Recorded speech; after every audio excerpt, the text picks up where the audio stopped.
Maligayang taon mga kapatid, and ngayong taon na to ay nais ko na maging handa na kayo ulit sa ating muling pagharap sa ating mga gawain na darating ngayong taon na ito.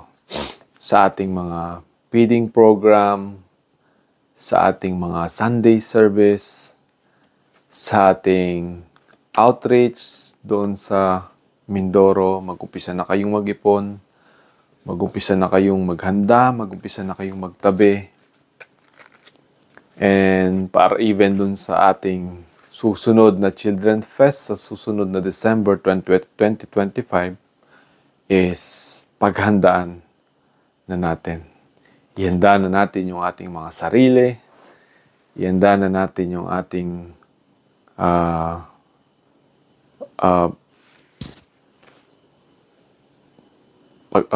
ihanda na natin yung ating mga buhay para maglingkod sa Panginoon at handugan siya sa pamamagitan ng mga ministries na ito. Amen. And gusto ko na i-expect ninyo na ngayong bagong taon na ito, it might be much harder. Kumbaga, mas magiging mahirap yung sitwasyon na maaaring kaharapin natin. Maybe may mga pagsubok na dumating na hindi natin expect. May mga sitwasyon sa mundo na mangyari na hindi natin expect. And yung ating mga outreaches, yung ating mga ministries, you need to get involved much deeper. You need to dedicate much deeper. Lalo na sa pag-iipon, matagal na nating napag-uusapan yan upang yung ating mga budget doon ay magamit na lang. Lalo na sa mga outreaches para ipangtulong. At yung ating mga kanya-kanyang pamasahe papunta roon ay mapagsumikapan natin, mapag-ipunan sa sarili natin upang makatulong tayo kung ito talaga yung nais nating gawin, kung ito talaga yung nasa puso nating gawin. And even yung ating mga susunod na ministry na Children's Fest, which is sa panibagong lugar, yung ating magiging feeding program, which is sa panibagong lugar. And I'm very, very sad to say na wala ako dyan sa panibagong taon na to ng sitwasyon ninyo. And nabaltaan ko, part of some months also, wala din si Brother Aljake dyan. Maybe up to April or something, or maybe much more months na wala siya dyan. And it must be hard. The thing is, yung sitwasyon natin is ngayong taon ay maaaring mas maging challenging at mas maging mahirap at mas maraming pagsubok na darating. Amen.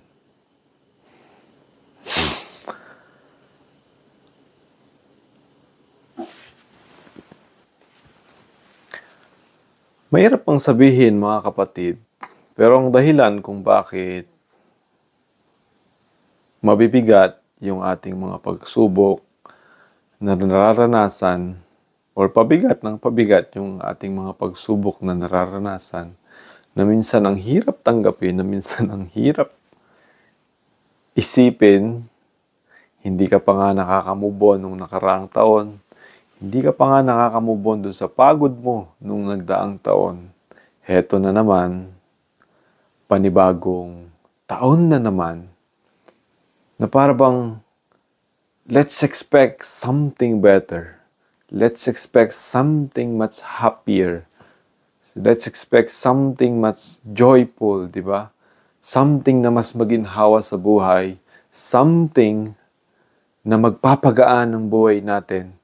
But being a Christian, being a true Christian, mahirap man sabihin, but the reason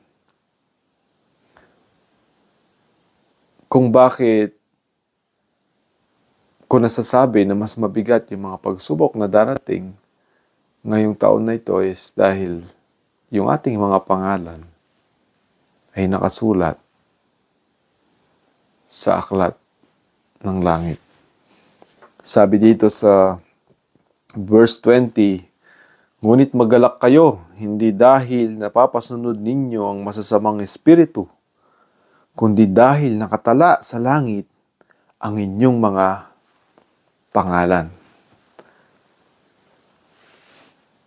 Ulitin ko, dahil nakatala, nakasulat, naka-engrave dun sa aklat sa kalangitan, yung inyong mga pangalan.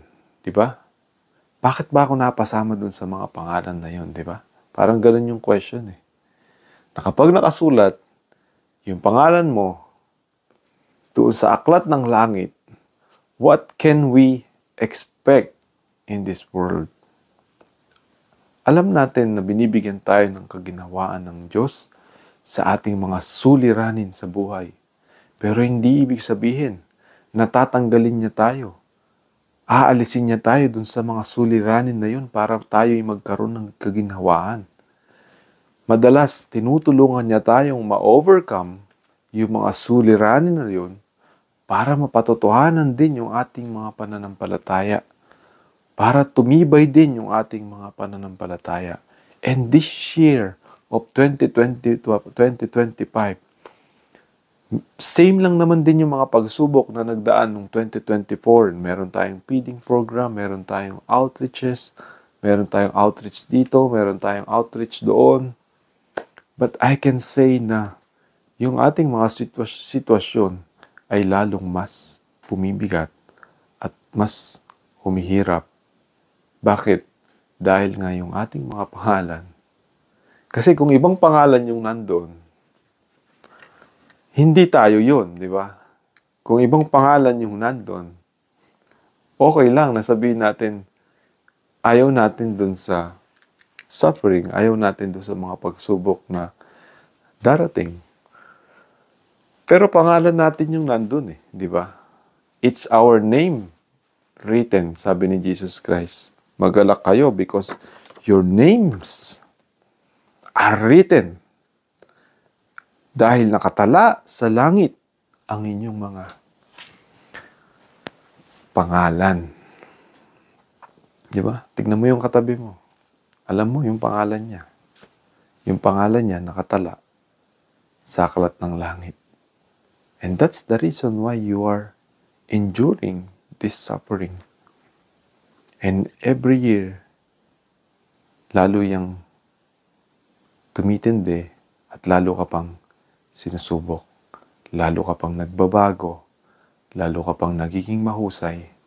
Lalo ka pang nagiging matatag sa iyong pananampalataya. Lalong nagiging matatag yung pamilya mo.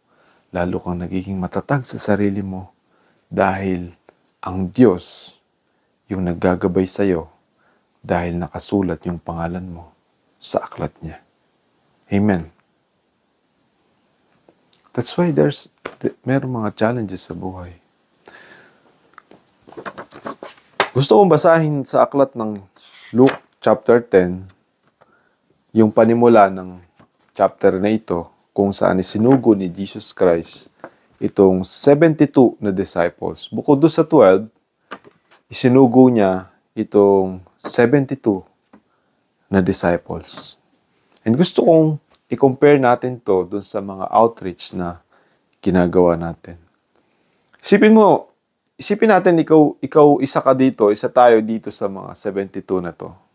Parang nandyan tayo ngayon sa church, tapos nag-declare ako sa inyo, meron tayong outreach na gagawin. Meron tayong pupuntahan. Siyempre, expect nyo na yung mga tao sa paligid, mga kasama nyo, mag-uusap-usap. Saan daw tayo pupunta? Saan daw tayo mag-outreach? Ano daw yung ating gagawin, di ba? So, pakinggan natin itong karanasan ng mga disciples ni Jesus Christ, itong 72 na disciples ni Jesus Christ bukod dun sa 12.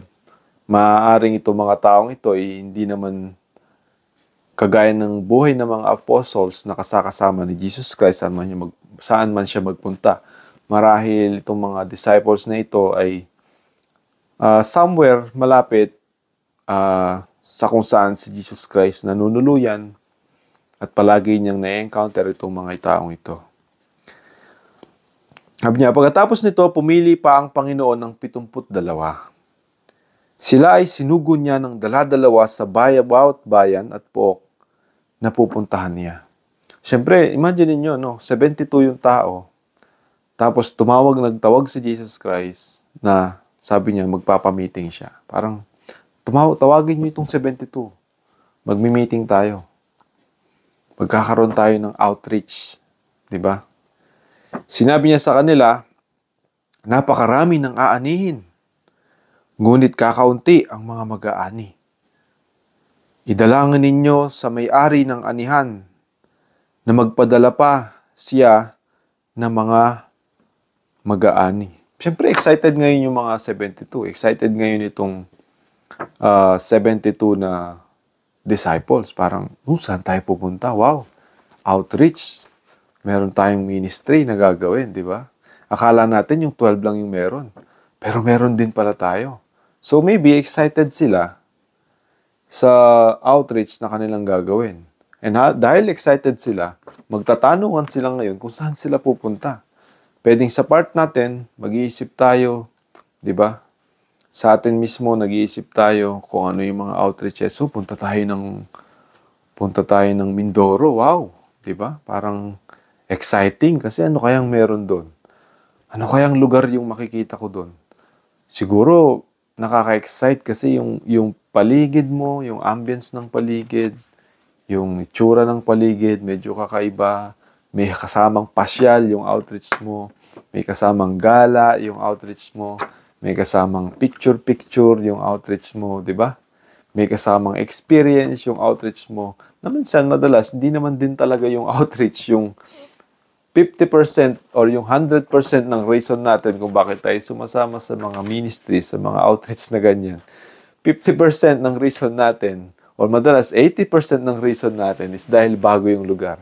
Try nating mag-outreach sa bandang Visayas, Mindanao. Tignan ko kung hindi sasama yung iba, di ba? Try nating mag-outreach sa ibang bansa. Ba't di natin tingnan kung hindi sasama yung iba, lalo na kapag maganda yung lugar? Na minsan, hindi naman talaga yung outreach, yung intention mo, ba't ka sasama?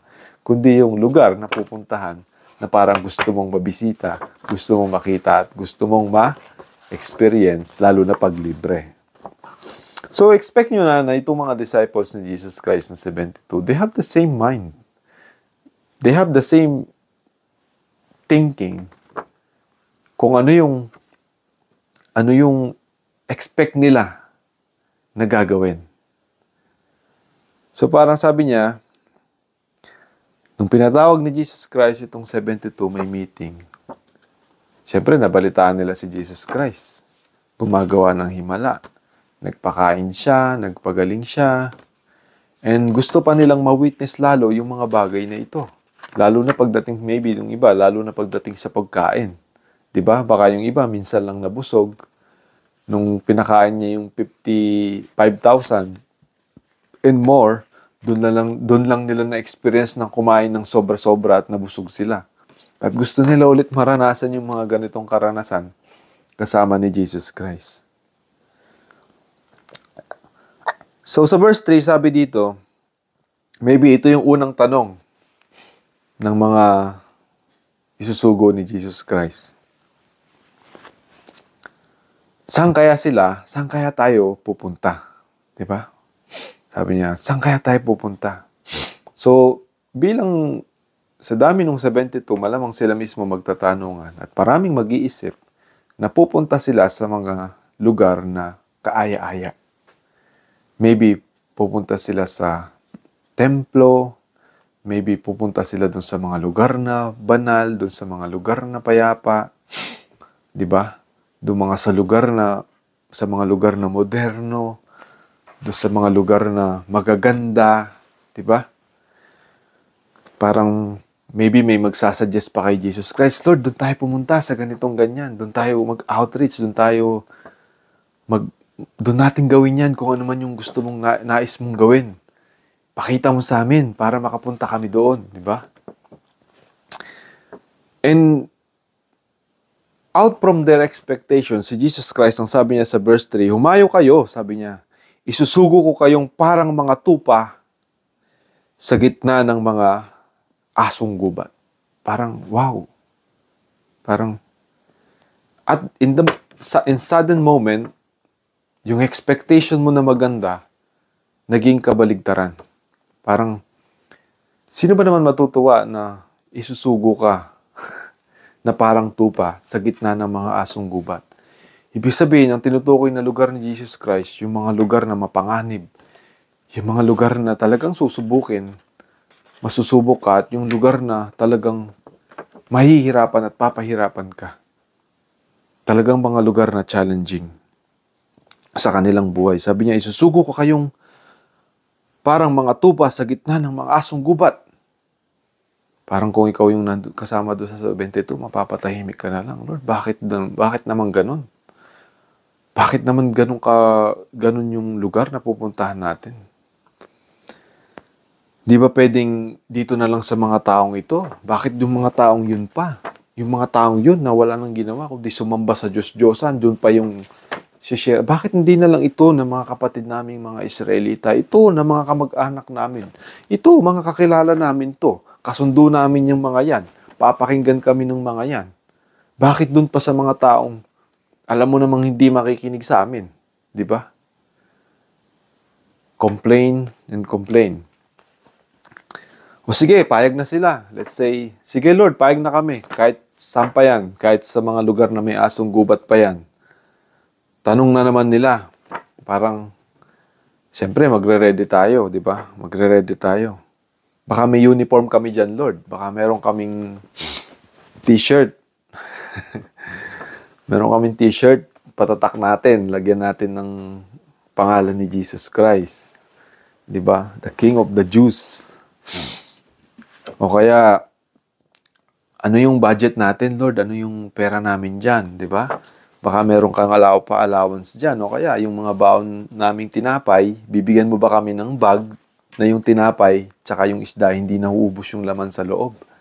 Bibigyan mo ba kami ng lalagyan ng tubig na kahit ilang beses na kaming uminom, hindi nauubos yung tubig, di ba? Nung sisidlan namin. Lalo na yung bag namin, di ba? Kasi nagmultiply ka ng tinapay eh. Magmi-ministry kami sa malayo, mahirap yung sitwasyon. Pagkatapos, hindi namin alam saan kami tutuloy, hindi namin alam saan kami kakain, hindi namin alam ano yung sitwasyon namin doon pagdating namin. Siyempre, may pabaong ka dyan, Lord, di ba? May pabaong ka dyan, Panginoon, or Guro, sabi siguro ng mga disciples sa Kanya. Baka siguro ipagpipray, baby, nag-uusap-usap sila, baka ipagpipray ni Lord yung mga bag natin, ipagpipray ni Jesus yung mga bag natin. And kapag tapos niyang pinagpray yung mga bag natin, yung mga laman ng bag natin, hindi mauubos. Kung may tinapay yan, hindi mauubos. Kung may pera yan, hindi mauubos. So yan, tanong natin sa Kanya. Sige, tanong natin sa Kanya, sabi ng mga disciple. Sabi ni Jesus Christ sa verse 4, huwag kayong magdadala ng lalagyan ng pera. Parang, yung expectation mo, biglang, ano daw? Ano daw sabi? Huwag daw magdadala ng pera. Parang pupunta ka sa malayong lugar, tapos sasabihin sa'yo ni Lord, huwag kayong magdadala ng pera. Okay, Lord, tanggap na nga namin yung sa may mga asong gubat eh. Pero kahit man lang maghanda kami ng konting pera para makapagbili kami ng kung ano mang kailangan namin doon, pwede naman siguro yun. Sabi ni Jesus Christ, huwag kayong magdadala ng lalagyan ng pera. paano kaya ito eh? Saan nilalagay, anong bag yung ipagpipray ni Jesus? Kasi paano magmumultiply yung laman ng bag natin kung wala tayong bag? Eh, ayaw niya tayong magdala ng lalagyan. Ayaw niya tayong magdala ng pera. Baka yung bulsa natin, doon niya ipag-pray, doon niya i-multiply. Sabi niya, huwag kayong magdadala ng lalagyan ng pera, balutan, o ekstrang sandalyas. Parang, ang layo ng lalakarin natin. Wala tayong pera. Tapos yung sandalyas natin, yung akin nga, mapapatid na yata bukas to. Hindi pa tayo nakakarating, tapos bawal pang bumili. Or magdala ng ekstrang sandalyas. Paano na to? Sabi parang, ang hirap naman ng ministry na gagawin natin doon. Sabi niya, alam ko na, may mga kakilala ako doon. Baka gusto ni Jesus, kumustahin ko sila, maghingi na lang ako sa kanila ng ekstrang sandalyas or ekstrang pera or ekstrang bag. Doon sa mga kakilala ko doon. Sakto, may kamag-anak ako doon. Tapos sabi ni Jesus Christ, huwag na kayong tumigil upang bumati sa kanino man sa daan. Parang, hindi ko pwedeng puntahan yung mga kakilala ko, hindi ko pwedeng puntahan yung mga kamag-anak ko. Wala tayong special na damit na isusuot, na hindi nga nila kilala kung sino tayo. Wala tayong bag, wala tayong baon, wala tayong kahit ano. Tapos bawal pa tayong makipag-usap sa mga kakilala natin para batiin sila.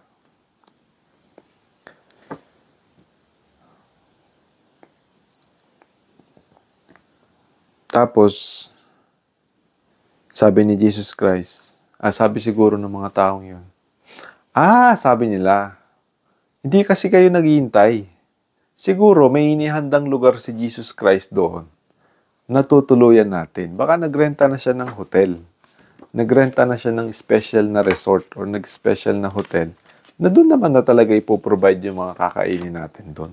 Baka may mga pati sandalyas, pati yung mga kailangan natin. Nandun na sa lugar na yon, kaya hindi niya na tayo pinapag-isipan pang mag-abala. Masyado naman kayong negative, di ba? Masyado kayong pessimist. Nag-uusap-usap yung mga disciple. Nag-rent na si Lord may pinag-ipunan na sila ng mga disciples niya, mga apostles niya nung una. And doon sila nanuluyan sa mga hotel na yun. Habang nagmi-mission sila, baka yung mga bayan na pupuntahan natin, nabayad na yung mga renta natin doon sa hotel, pati pagkain natin. Hindi na natin alalahanin na pa. Tama, sabi ng mga ibang disciple, di ba? Tama, sabi niya. Tapos sabi ni Jesus guys sa verse 5, pagpasok ninyo sa alinmang bahay, sabihin muna ninyo, maghari nawa ang kapayapaan sa bahay na ito. Akala ko mamimigay lang tayo ng tracts. Akala ko mamimigay lang tayo ng brochure.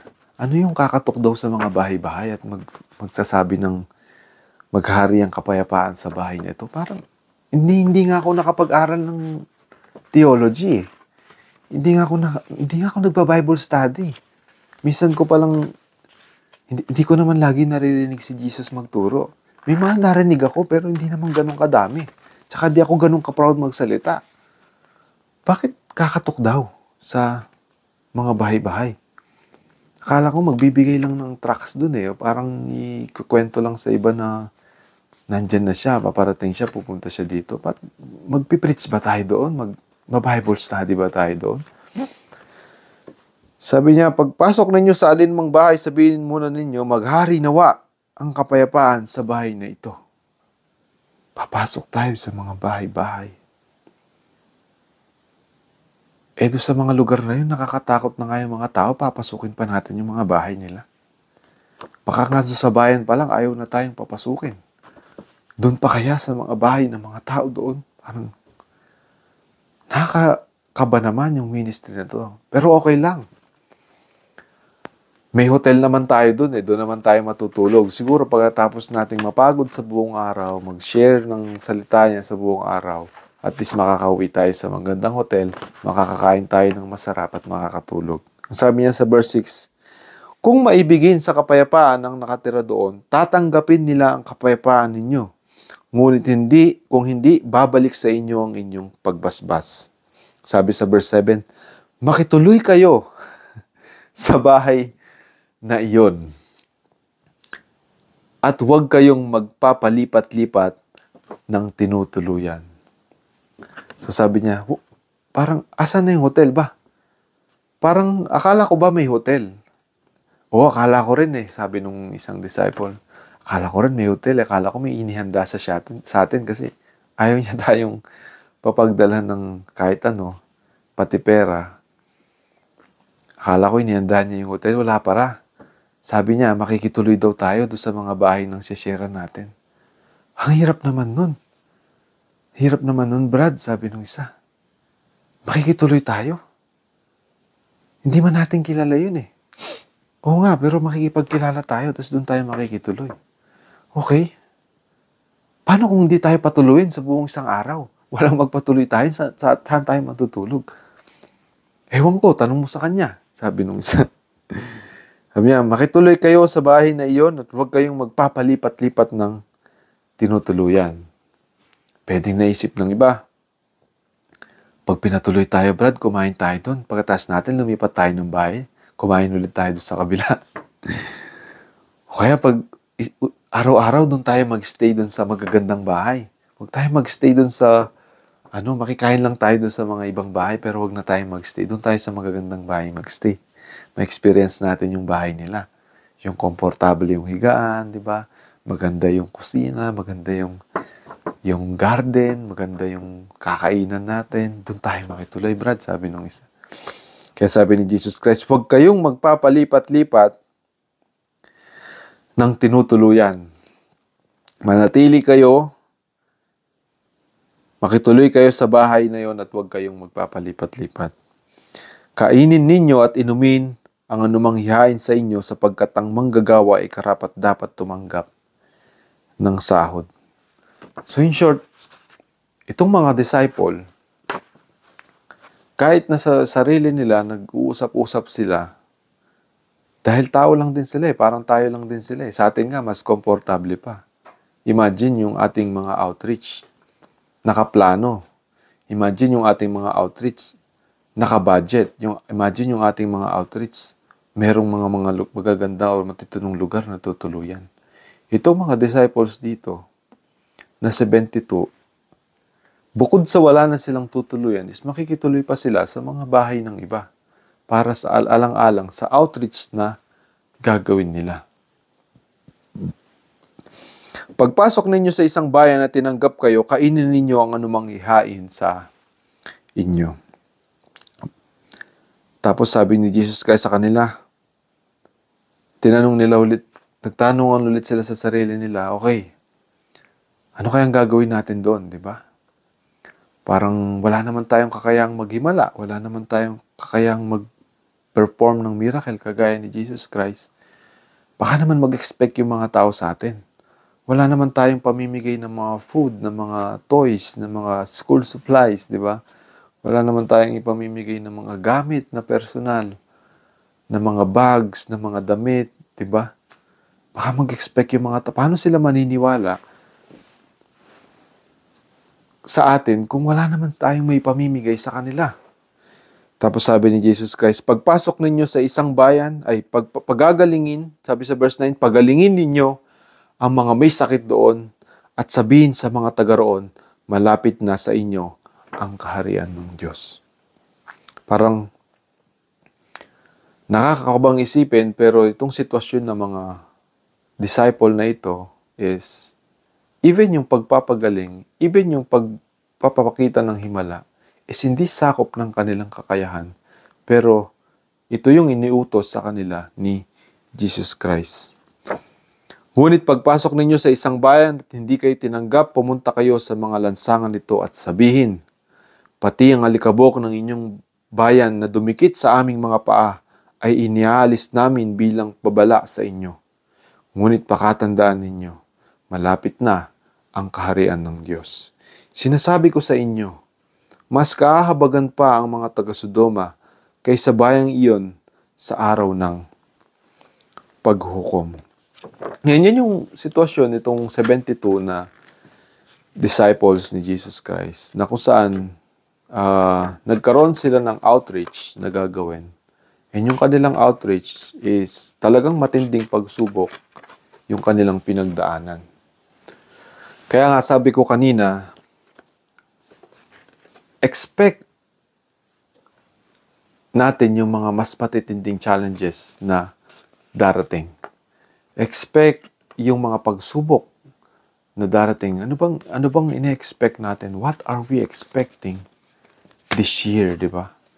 Nag-expect tayo ng change, but to expect the real changes is we must always need to accept the challenges na kakaharapin natin.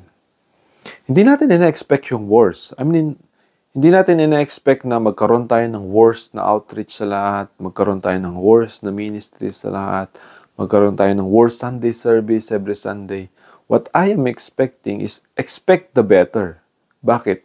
Expect the better Sunday service, expect the better feeding program, expect the better outreaches na mga gagawin natin, expect the better ministries because we expect things harder. Dahil in-expect natin na mas magiging mas matindi yung mga pagsubok na darating sa atin ngayong taon na ito. And dahil doon sa pag-expect natin ng mga challenges na yun, dahil doon sa mga pag-expect natin ng mga pagsubok na yun, is magkakaroon tayo ng mas magagandang outcome sa ating mga ministries. And kaya nga dito sa verse 17, nang bumalik itong mga disciples, sabi niya sa verse 17, masayang-masayang bumalik ang 72, inulat nila, Panginoon, kahit po ang mga demonyo ay napapasunod namin dahil sa kapangyarihan ng iyong pangalan. So, nung bumalik itong 12, sobrang galak naman nila ngayon. Parang out from negative expectations nung umalis sila na parang ito yung wala silang kaharapin doon. Minsan nag-expect tayo na dahil mga disciple to ni Jesus Christ, parang ang taas ng expectations natin di ba? Parang iniisip ba natin, kaya nila talagang i-overcome yun yung ganong klaseng ministries na sinugo sila ni Jesus Christ na walang dadalhin kahit ano, walang ipe-prepare na kahit ano, kahit preaching, wala silang pinrepare. Yun lang narinig nila kay Jesus Christ, kahit theological study, na marami hindi nila napagandaan. Yet, minsan nag-iisip tayo na dahil nakasulat sa Bible itong mga taong ito, nag-expect tayo na parang yung mind nila, yung readiness nila, yung pagkatao nila is something na parang napaka-divine or napaka-holy. Na para bang automatic, magagaling yung mga disciple na ito. Matatatag yung mga disciple. Hindi, tao lang din sila, nakagaya natin. And when the moment Jesus Christ sent them, nung time na sinugo sila ni Jesus Christ, they also think about how they will suffer. Parang inisip din nilang mabuti, bakit ganun yung gagawin nila? Bakit sobrang negative nung pag-alis nila? Bakit halos wala? Parang puro suffering yung kanilang mararanasan doon. Dahil tinuturuan sila ni Jesus Christ upang matuto silang maging matatag, upang matuto sila na ipagkatiwala na yung lahat ng bagay sa Diyos. At lahat ng ginagawa nila is ginagawa nila para sa Panginoon. And after their ministries, after nitong ministry na ginawa, after nitong outreach na ginawa nila na ito, hindi sila nagdala ng negative na balita. Ang dinala nila is sobrang positive na balita. At ang sabi nila, masayang-masayang bumalik ang 72. Iniulat nila, Panginoon, kahit po ang mga demonyo ay napapasunod namin dahil sa kapangyarihan ng iyong pangalan. Wow, di ba? Parang nakaka-amaze na meron silang magandang report. Na kahit tayo madalas, pagkatapos ng mga outreach natin, pagkatapos ng mga Bible study, pagkatapos ng mga children program, madalas nagkakaroon tayo ng positive output, di ba? Positive reflection. Parang, yung mga bata, natuwa talaga sila. Yung mga magulang, nakita nila yung pinamigay natin, naging masaya sila.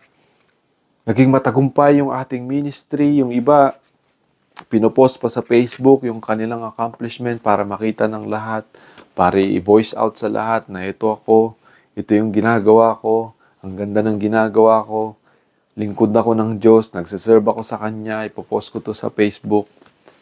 And napipraise sila ng mga tao, napipraise, maybe mga tao is nagpipraise sa mga ginagawa natin dahil madalas pinopost natin sa social media.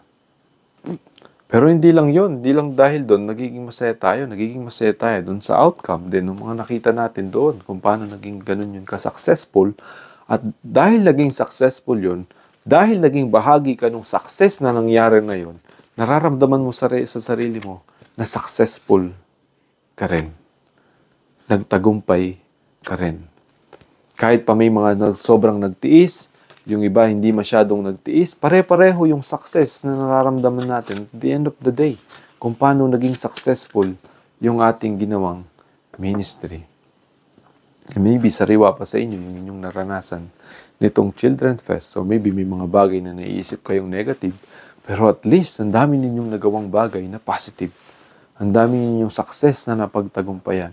Even sa inyong mga kasama, mga kapatid, nakita niyo yung changes na nagagawa nila or nagawa nila para sa sarili nila na hindi nila dati nagagawa pero nakatulong sila ngayon. Amen.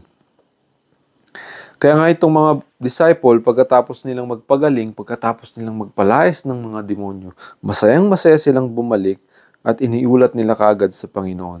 Sabi nila, kahit po mga demonyo ay napapasunod namin dahil sa kapangyarihan ng iyong pangalan. Pero may isang bagay na pinag-alala si Jesus Christ sa kanila. Alam ni Jesus Christ na magiging successful yung kanilang ministry. Alam natin madalas na dahil nasa panig natin ng Diyos, ano naman talaga yung sitwasyon ng ministry natin, magiging successful yan as long as manalig tayo sa Kanya, as long as hindi tayo magkulang sa panalangin, as long as hindi tayo magkulang sa pagtitiwala sa Kanya, magiging successful yan. Pero ang inaalala ni Jesus Christ, yung 72 na tao na yun, hindi lahat sila nag-perform ng miracle. Yung 72 na tao na yun, hindi lahat sila nagpagaling. Yung 72 na tao na yun, hindi lahat sila nag-share ng salita ng Panginoon. Yung iba sa kanila marahil sumama lang doon. Naranasan yung kaginhawaan. Naranasan, nakikita yung himala. Nagkaroon ng kagalakan dahil dun sa nakita nilang himala. At nagkaroon sila ng iisang kagalakan lahat dahil kasama sila dun sa 72 na isinugo ni Jesus Christ. Kaya inalala ni Jesus Christ, sabi ni Jesus, nakita kong parang kidlat na nahulog si Satanas mula sa langit. Nakita daw ni Jesus yung kalaban, yung kaaway na nahulog pa, na parang kidlat mula sa langit. Binigyan ko kayo ng kapangyarihang tapakan ang mga ahas at mga alakdan at daigin ng lahat ng kapangyarihan ng kaaway. Binigay lahat ni Lord ang kapangyarihan para ma-overcome yung gawa ni Satanas. Itong gawa itong si Satanas na hinulog mula sa langit, binigay lahat sa atin ni Jesus Christ ang kapangyarihan para gapiin yung kanyang mga gawa, para tupukin yung kanyang mga gawa, para kontrahin yung kanyang mga gawa sa pangalan ni Jesus. Daigin ang lahat ng kapangyarihan ng kaaway at walang makakapanakit sa inyo, sabi ni Jesus Christ. Pero isa yung pinag-aalala ko. Isa yung inaalala ko sa inyo. Sabi niya, huwag kayong magalak dahil lang napapasunod nyo ang masasamang espiritu. Huwag kayong magalak dahil lang nagpapagaling kayo. Huwag kayong magalak dahil lang nahayaan yung makakita yung bulag, makarinig yung bingi, mapalakad yung pilay.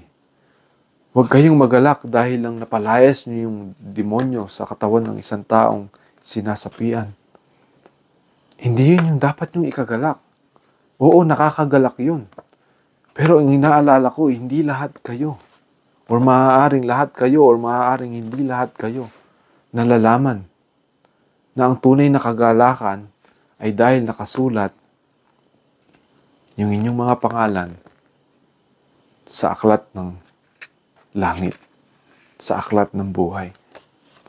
Sabi niya, ngunit magalak kayo hindi dahil napapasunod ninyo ang masasamang espiritu, kundi dahil nakatala sa langit ang inyong mga pangalan. Kaya nga mga kapatid, kahit na nagkakaroon tayo ng outreach, ngayong taon ng 2025, gusto kong matutunan ninyo ng mas malalim yung inyong relationship kay Jesus Christ. It's not about dahil wala ako dyan or dahil walang nagtuturo sa inyo. It's about yourself and Jesus Christ. Paano nyo i-develop yung relationship ninyo sa isa't isa? Kay Kristo. Paano kayo magpapakatatag at magpapakalalim sa salita ng Panginoon? Paano ninyo haharapin yung panahon na ito? Na yung mga tao, baka yung outreach natin, pag nakakarinig na tayo ng mga mahihirap na sitwasyon, nare-reject na natin, para na tayo nagiging bingi. Madalas yung mga tao ganyan, nagiging bingi sila kapag yung mga sitwasyon masyadong mahihirap. Itong mga disciple, humarap sila sa matitinding sitwasyon. Binigyan sila ni Jesus Christ ng mga negative news. Huwag kayong magdadala ng kahit ano. Wala kayong tutuluyan. Kakatok kayo sa mga bahay-bahay. Makikikain kayo, makikitulog kayo. Ilang araw kayong mag-i-stay doon na wala kayong pinrepare para sa inyo. Wala akong pinrepare para sa inyo. And yet, itong 72 na disciple, they still go. They still went. Pumayo pa rin sila para gawin yung inuutos sa kanila ni Jesus Christ. Pero sa panahon ngayon, yung mga tao, kapag nakakarinig ng negative news, kapag nakakarinig tayo ng difficult news, ng mabibigat na balita, minsan nagiging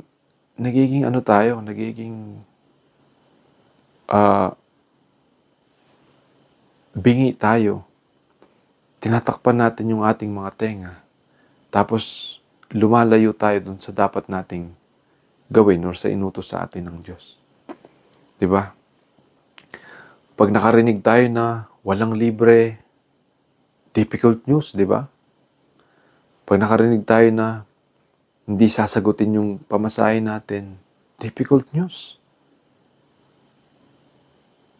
Pero ano ba yung nagpapamotivate sa atin? Ano ba yung nagpapalakas ng ating loob na gawin yung mga bagay na gusto natin gawin? Di ba dahil nakasulat yung ating mga pangalan sa aklat ng langit? Kaya sabi ko kanina, we must expect negative things. We must expect hardship. We must expect challenges. Kailangan natin na-expect na merong mas matitinding suffering na mangyayari ngayong taon ng 2025. And in spite of those suffering, there is much more better and much more joyful and much more stronger outcome sa mga ministries na ginagawa natin. Pero maraming pagsubok na darating. Mas matitinding pagsubok na darating. And kailangan nating masanay doon na yung buhay natin bilang mga Kristiyano. Hindi lang tayo mga Kristiyano. Sa totoo niyan, sa panahon ngayon, yan ang dinay ng mga kabataang lumalaki. Pag nakakarinig yung mga kabataan na lumalaki sa panahon ngayon na suffering, akala nila hindi parte yun ng buhay. Sabi ko nga nung nakaraan ko na preaching, ang totoong kaligayahan, ang totoong happiness sa tao is yung ma-overcome niya yung mga suffering na pinagdadaanan niya. Pero yung matakasan niya yung suffering na pinagdadaanan niya, hindi yung totoong kaligayahan. Hindi yung totoong nagbibigay ng kasiyahan. True happiness comes with overcoming suffering. True joy comes with overcoming pain and suffering. Kalakip yan ng mundo, ng buhay sa mundo. Kaya nga yung iba natututo. Kaya nga yung iba nagmumove on. Kaya nga yung iba nagiging matatag. Kaya nga yung iba nagiging successful. But without suffering, we cannot become successful in anything. Magpipretend lang tayo ng mga bagay na akala natin meron na tayo pero wala pala. Kapag dumating yung pagsubok, lahat ng bagay na meron ka, nawawala ng kabuluhan. And to this year, 2025, guys, must be a real challenging year sa inyo. Lalo na sa may mga pamilya, lalo na sa mga mag-asawa, lalo na sa mga may anak. There's a real challenges na kakaharapin natin and hindi ko alam kung ano yung pwede nating expect na pwedeng mangyari ngayong 2025. Sabi nila sa January 25 daw, mag-a-align lahat ng planets sa mundo. Which is a sign of something. Could be a sign of something. that could happen. Could be gawa ng kaaway or something na hindi natin napaghandaan. And yung iba, pwedeng manlamig. Kasi even yung Bible, sinasabi ng Bible naman sa mga huling araw, at yung pag-ibig ng iba is manlalamig. And pwede yung mangyari sa atin, pwede yung mangyari sa inyo. Yung iba pwedeng mag-give up, yung iba pwedeng sumuko na, yung iba pwedeng mawala na sa atin, hindi na natin sila makasama. Yung iba pwedeng mawala at pwedeng bumalik. And this year of 2025, kailangan nating bunuin yung sarili natin sa prayer, kailangan nating bunuin yung sarili natin sa discipline, kailangan bunuin natin yung sarili natin sa pakikinig. Matuto tayong makinig, matuto kayong makinig sa salita ng Diyos. Kailangan bunuin natin sarili natin sa pagiging tapat. Maging tapat ka sa sarili mo. Kung may pinasusunungalingan ka sa buhay mo, aminin mo yan. Huwag kang magkunwari. Huwag kang magtago sa kasinungalingan. Mabuhay ka sa katotohanan kahit mahirap. Yan ang totoong buhay. Hindi natin may de-deny. Mapag-iiwanan tayo palagi kapag tayo'y nagsisinungaling sa ating mga sarili. Kailangan natin maging honest, maging tapat, maging maalalahanin sa isa't isa. Tignan yung suliranin at pagsubok ng bawat isa. Tignan kung sino yung mga nagsasuffer. Tumulong kung sino yung mga nagsasuffer. At huwag maging pabigat sa mga taong lalong nagdadala pa ng bigat sa buhay nila. Amen.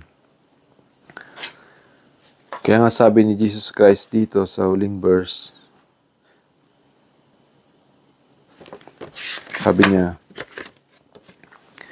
nang oras ding iyon, si Jesus ay napuspos ng kagalakan sa pamamagitan ng Espiritu Santo. Sinabi niya, salamat sa iyo, Ma, Panginoon ng langit at lupa, sapagkat inilihim mo sa marurunong at matatalino ang mga bagay na ito. Ngunit inihayag mo naman sa mga walang muwang, oo, Ama, sapagkat ganoon ang nais mong mangyari. Ganoon ang nais mong mangyari. Nabanggit ko kanina, yung bang tao sa mundo, or madalas yung mga tao sa mundo nagpapakatalino, nagpapakahusay, nagpapakadunong. Pero lahat ng bagay na patungkol kay Kristo ay nililihim sa mga taong matatalino, nililihim sa mga taong nagpapakarunong. Itinatago ng Diyos yun sa kanila.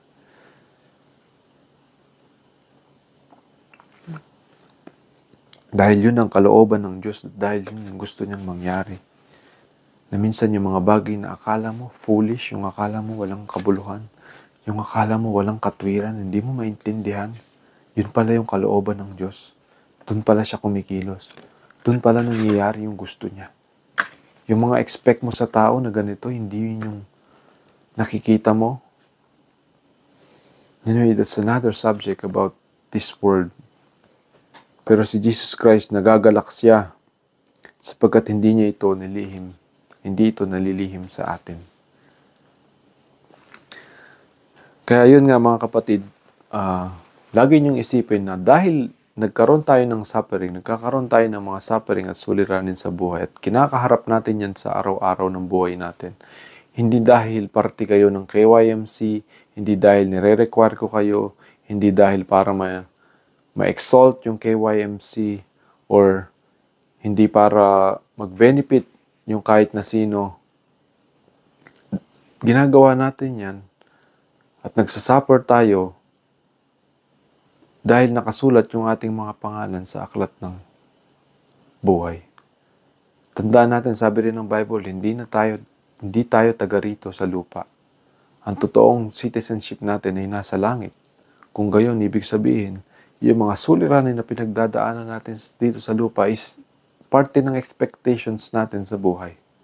Hindi natin ina-expect na maging buhay natin, maging sobrang marangya, sobrang mayaman, sobrang mataas, sobrang malayo yung mararating. Hindi yun ang expectations natin. Ang expectations natin, yung buhay natin, palaging nakasalang sa meron at wala. Palaging nakasalang sa bukas ito, meron, bukas wala. Marahil abundant ka ngayon, bukas nananalangin ka sa Diyos ng pangangailangan mo. Laging nakasalang sa pagsubok, laging inuhubog ng mga pagsubok, at laging inihahandog sa anumang ministry na kalooban ng Diyos. Kaya tayo nagpapakahirap, kaya tayo nagtsatsaga, kasi alam mo, nakasulat yung pangalan mo sa aklat ng langit. Sinusubok ka ng Panginoon kasi alam mo, yung pangalan ay nasa aklat ng langit. Kaya mo tinatanggap yung mga pagsubok na yan. Kasi alam mo, yung pangalan ay nakasulat sa aklat ng langit. Kung hindi lang nakasulat yung pangalan mo dyan, hindi mo sana ine-expect na pasusubukin ka.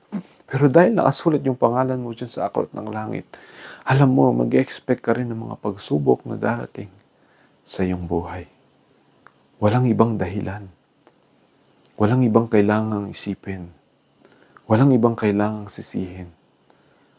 Pwede tayong mag-complain, pwede tayong magreklamo, pwede tayong umiyak, pwede tayong masaktan, pwede tayong magtalo-talo, pero all these reasons, all this suffering, all these situations na kinakaharap natin, it's only because our names are written in the book of life.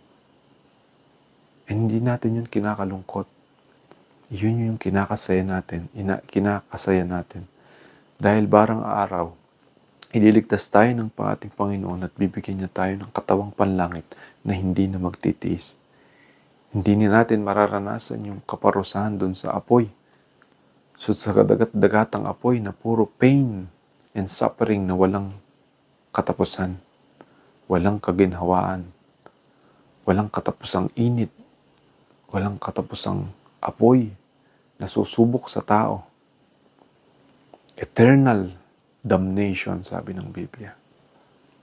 Pero tayo, nakasulat yung ating pangalan sa aklat ng langit at dito sa lupa, sinusubok na tayo. Kaya ngayong bagong taon ng 2025, i-embrace ninyo yung pagsubok na magiging mas mabigat pa. Pero magre-resulta ito ng mas magiginhawang sitwasyon at mga mas successful na paglilingkod sa Diyos. Manalangin tayo. Ama namin sa langit, muli Panginoon, mangyari nawa Panginoon ang iyong kalooban sa aming mga buhay. Sundin nawa namin Panginoon ang iyong mga kalooban. Maging tapat kami sa iyo, Ama. Maglingkod kami sa iyo ng buo. At mapakita namin sa aming mga kapwa ang iyong pag-ibig. Ikaw nawa, Panginoon, ang mag-provide sa amin ng aming mga pangangailangan sa araw-araw. At patawarin mo, Ama, yung aming mga kasalanan. At patawarin din namin yung mga taong nagkakasala sa amin. Ilayo mo kami, Lord, sa tukso. At ilayo mo kami ligtas mo kami sa mga pagsubok. Gabayan mo kami sa mga pagsubok na darating. Sapagkat sa iyo, Ama, ang kapurihan, kaluwalhatian, at kadakilaan, magpasawalang hanggan. Sa ngalan ni Jesus. Amen. So, God bless sa inyo mga kapatid, and nawa meron kayong natutunan ulit ngayong Sunday nito. At kung hindi man ninyo na susubaybayan ng maayos yung ating mga preaching, please, pakiusap ko, you can still recall, you can still listen again to this preaching para ma-renew kayong talaga. Ma-equip kayong talaga. Dahil isa yan sa mga pinag-aalala ko na sitwasyon ninyo, na dahil wala ako dyan, mas mahihirapan tayo, ako at kayo, na mas mabigyan ko kayo ng mga gandang mensahe na talagang makakatulong sa inyo na hindi ko magawa dahil hindi ako nakaharap sa inyo ng personal. Anyway, God bless sa inyong lahat and pagpalain kayo ng Panginoon. Amen.